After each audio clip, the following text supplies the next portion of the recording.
Hey everyone, welcome to the New York State Public High School Athletic Association's Captains Club, presented by the New York State Correctional Officers and Police Benevolent Association.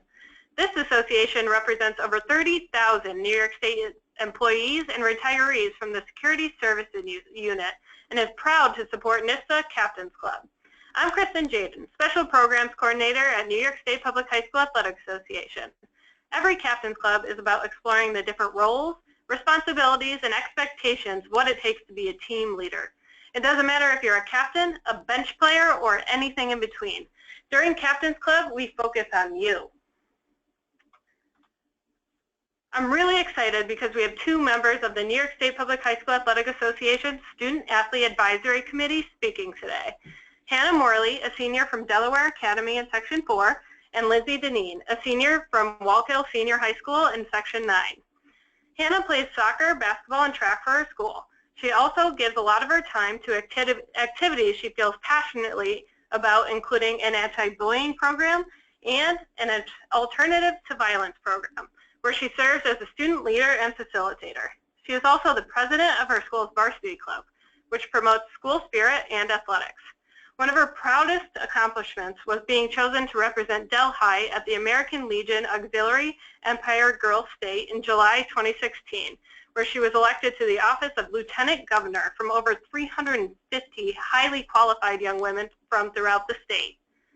Linzy Dineen is a leading member of the varsity soccer, basketball, and track programs at her school and has plans to continue her athletic career at the collegiate level. In every season throughout her high school career, Lindsay has received the MHAL Scholar Athlete Award.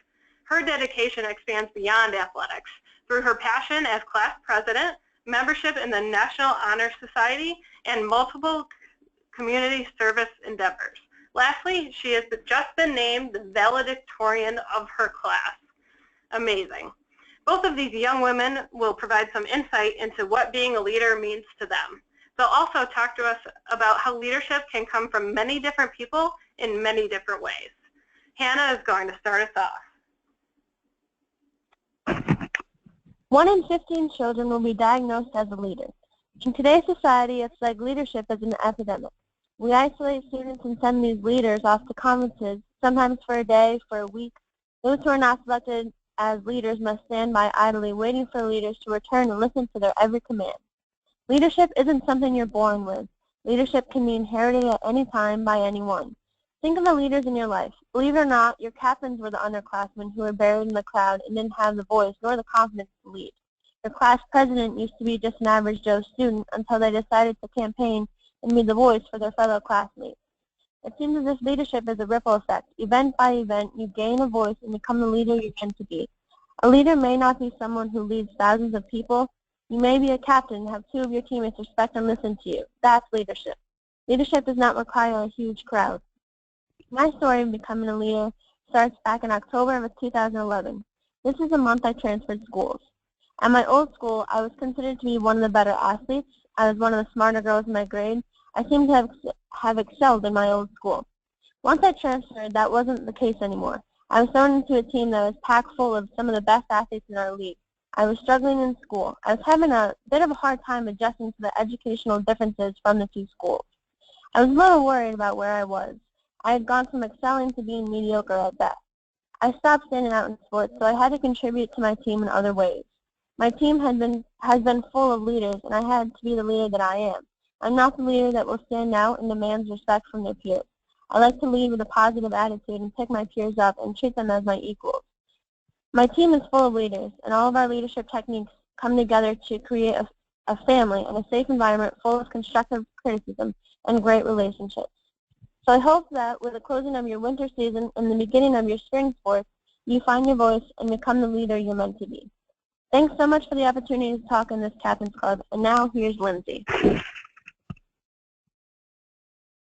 Every voice is a voice of influence, regardless of who that voice belongs to. In athletics and in life, the ability to lead and contribute without a title or recognition is an imperative skill to possess. Maybe you're an underclassman that hasn't yet had the opportunity to be a captain. Maybe politics or favoritism were involved in captain selection, Or maybe your coach doesn't appoint captains, electing instead to let players fall into leadership roles on their own. In any case, you don't need a position of power in order to be influential. After all, you can't always control your circumstances, but you can always control how you react to them. Basketball is my secondary sport. The majority of my year is dedicated to soccer, so I can't devote time to basketball during the off-season. I'm not a starter, and I'm not a captain. Despite these conditions, I'm a leader on the team. By following a few basic principles on and off the court, you can be too. Hard work and dedication are key components of leadership. As I said, I'm not the most talented basketball player on the team by far, but hard work beats talent when talent fails to work hard. Pushing myself to do my best subsequently pushes my teammates to do the same. Correspondingly, maintaining a positive attitude is imperative to becoming a leading force on any team. Keeping the energy high and the dialogue encouraging during practice and games increases productivity and team morale. Positivity has to be unconditional. Regardless of the score, stay positive. Regardless of how early practice is on Saturday morning, stay positive. Regardless of someone else's negative attitude, stay positive. It's important to remember that talk is cheap, and your actions have to match your words. Leading doesn't mean talking the loudest or longest, but it does require consistency. Finally, team unity is crucial for success. Regardless of the nature of your relationships you share with your teammates outside of the sport, being able to work together is an essential part of an effective season. For this to be a reality, cooperation, compromise, and an open mind are vital qualities to possess. This basketball season was my last, but I couldn't be more proud of how it ended. We didn't win any championships, but we overcame our hardships and came together as a team for one last game.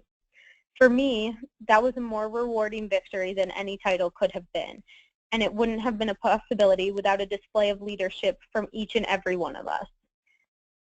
Leadership does not require a title, and this principle applies to every aspect of life, not just athletics. While there are infinite paths to leadership, hard work, positivity, and unity are a good place to start, no matter who you are. Thank you.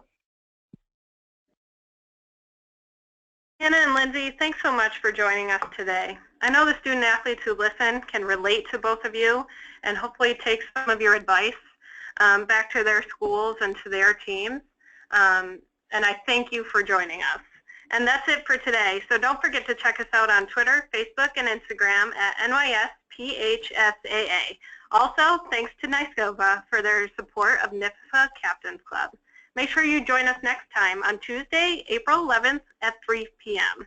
And last but not least, being a leader matters and you matter. Have a great day.